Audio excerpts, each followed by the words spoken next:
नमस्कार। हिंदी कक्षा में आपका हार्दिक स्वागत और अभिनंदन। प्यारे बच्चों, आज की वीडियो बहुत खास होने वाली है। और खास किस लिए? क्योंकि हम सैंपल पेपर लेकर आए हैं।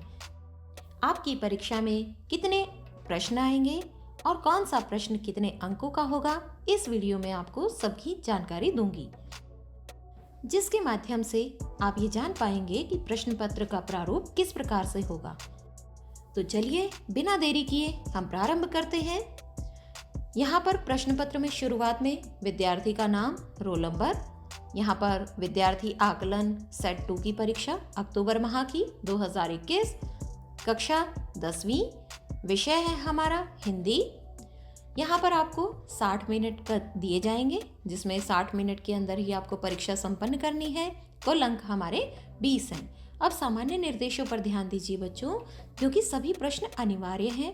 जहाँ पर अथवा में दिए जाएंगे वो आपको बता दिया जाएगा, लेकिन सभी प्रश्न आपको अनिवार्य रूप से करने हैं। प्रश्न संख्या 1 से लेकर 9 तक प्रत्येक प्रश्न का 1 अंक है, जिसमें से 5 बहुविकल्पी प्रश्न है और बाकी के 4 प्रश्न 1-1 अंक के हैं, आपको जिनका जवाब आपको 1 या 2 शब्दों में या ज्यादा से ज्यादा 1 पंक्ति में देना है।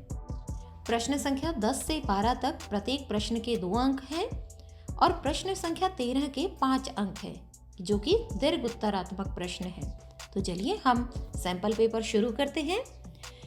पहला प्रश्न, जैसा कि मैंने आपको बताया था, 5 प्रश्न एमसीक्यूज में है।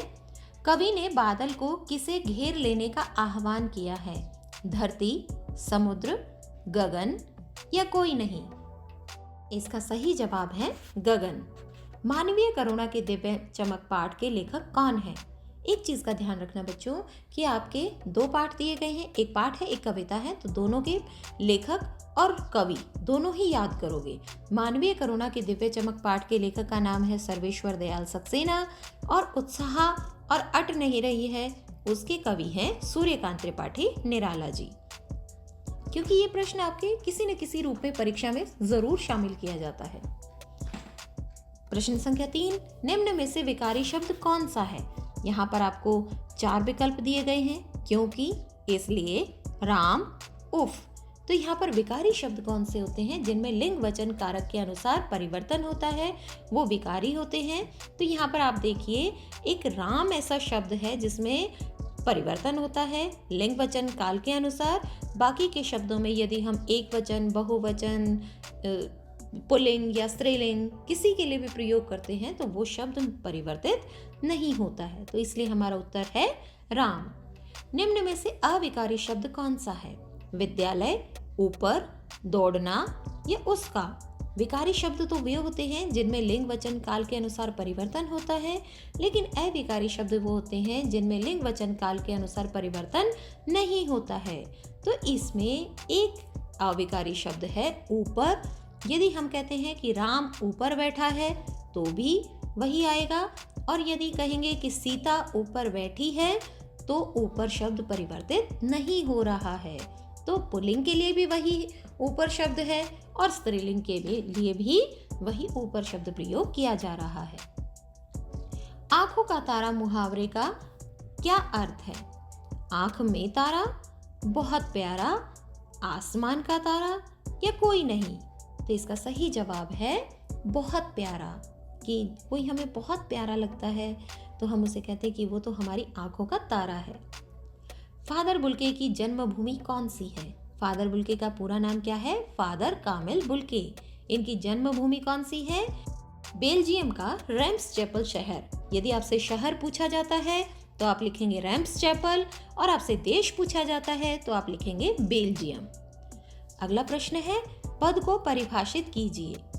पद, ध्यानपूर्वक देखो बच्चों कि जब शब्द वाक्य के अंग के रूप में परिभाषित होता है तो उसे पद कहते हैं। अब यदि यहाँ पर आता है राम शब्द आता है तो वो राम होगा, लेकिन राम खेल रहा है तो पद परिचय दीजिए राम का, तो वो होगा राम एक संज्ञा शब्द है, तो वो पद हुआ संज्ञा। जब कोई भी शब्द व्याकरणिक प्रकार्य के तौर पर वाक्य में प्रयोग किया जाता है तो वो पद कहलाता है, और यदि कोई शब्द स्वतंत्र रूप से प्रयोग किया जाता है तो वो शब्द कहलाता है। समझ आए बच्चों कि पद हुआ जब शब्द वाक्य के अंग के रूप में, कि वो संज्ञा है, वो सर्वनाम है, वो विशेषण है, क्रिया है, क्रिया विशेषण है, समुच्चय बोधक है, संबंध बोधक है, विस्मय आदि बोधक है।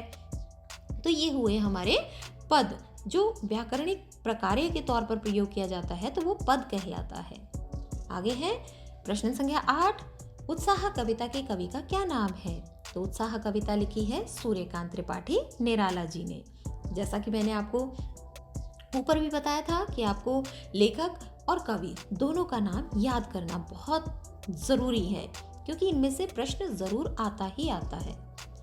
अट नहीं रही है कविता में किस महीने का वर्णन किया गया है? तो यहाँ पर फाल्गुन के महीने का वर्णन किया गया है, फागुन की सुंदरता को दर्शाया गया है। प्रश्न संख्या 10, कि जिसका जवाब हमें 20 से 30 शब्दों में देना है। लेखक ने फादर बुल्के को मानवीय करुणा की दिव्य चमक क्यों कहा है? लेखक ने फादर कामिल बुल्के को मानवीय करुणा की दिव्य चमक इसलिए कहा है क्योंकि फादर बुल्के ने अपना जीवन दूसरों की भलाई के लिए समर्पित कर दिया। हमेशा उन्होंने अपना जीवन दूसरों के लिए जिया। उनके मन में दूसरों के लिए प्यार, ममता हमेशा छलकता रहता था, और जो प्रेम हम अपने किसी प्रियजन के प्रति दिखाते हैं, वही प्रेम वे हर व्यक्ति के लिए दिखाते थे। वे सबके साथ एक पारिवारिक रिश्ते में बंधे हुए थे। उन्हें कभी क्रोध करते हुए नहीं देखा, लेकिन आवेश में जरूर देखा है। लोगों के सुख दुख में वो साथ खड़े रहते थे, उनके प्रति सहानुभूति प्रकट करते थे, और जहां पर अवसर आता था उन्हें सांत्वना भी देते थे। प्रश्न संख्या 11, कवि ने बादल को बरसने के स्थान पर गरजने को क्यों कहा है? अब आप देखिए, हम किसी को शांत भाव से अगर कोई बात कहते हैं तो वो हमारी ओर आकर्षित नहीं होता, और यदि हम थोड़ी तेज आवाज में किसी को बात कहते हैं तो वो तुरंत आकर्षित करने वाली होती है। प्रस्तुत कविता में कवि ने बादलों को क्रांति के सूचक के रूप में प्रस्तुत किया है। जब बारिश या रिमझिम होती है तो उससे कोमल भावों का संचार होता है। फुहार या रिमझिम हमें अच्छी तो लगती है, लेकिन किसी में भी क्रांति के भाव जागृत नहीं कर सकती। क्रांति के भाव तो कब आएंगे? जब गर्जन होगी। बिजली की चमक के साथ जब गर्जन होगी तो वो सभी का ध्यान अपनी ओर आकर्षित करेगी। इसीलिए कवि नव सृष्टि के निर्माण के लिए बादलों को गरजने के लिए कहते हैं। प्रश्न संख्या 12, विशेषण पदबंध किसे कहते हैं? उदाहरण सहित स्पष्ट कीजिए। किसी संज्ञा की विशेषता बताने वाला जो पद समूह होता है उसे ही विशेषण पदबंध कहते हैं। जैसे एक उदाहरण के तौर पर देखिए, नियमित रूप से अध्ययन करने वाले छात्र अच्छे अंक लाते हैं। यदि ये लाल अंक जो शब्द आपको दिखाई दे रहे हैं, यदि ये छात्र तक होते तो ये संज्ञा पदबंध होता, क्योंकि संज्ञा पदों का समूह है ये। लेकिन यहाँ पर है विशेषता दर्शाई गई है कि अंक कैसे हैं? अच्छे हैं। तो नियमित रूप से अध्ययन करने वाले छात्र अच्छे अंक लाते हैं, यहाँ पर विशेषण पदबंध है। आगे है प्रश्न संख्या 13, जिसका जवाब आपको 100 से 200 शब्दों में देना है। यहाँ पर आपको 2 निबंध दिए गए हैं, दोनों में से आपको किसी एक निबंध को करना है और उस पर अपने रचनात्मक क्षमता के आधार पर स्वयं लेखन कार्य करना है। आशा है प्रश्न पत्र को देखने के बाद आपने उत्तरों का मिलान किया होगा और इसी प्रकार के प्रश्नों का अभ्यास करते रहिए। कल की परीक्षा के लिए बहुत बहुत बहुत शुभकामनाएं। परिश्रम करते रहिए और अच्छे अंक हासिल करने का प्रयास कीजिए। इसी शुभकामना के साथ कल मिलते हैं सेट की परीक्षा की आंसर कीज के साथ, कि हम उत्तरमाला के साथ कल आपसे मिलते हैं।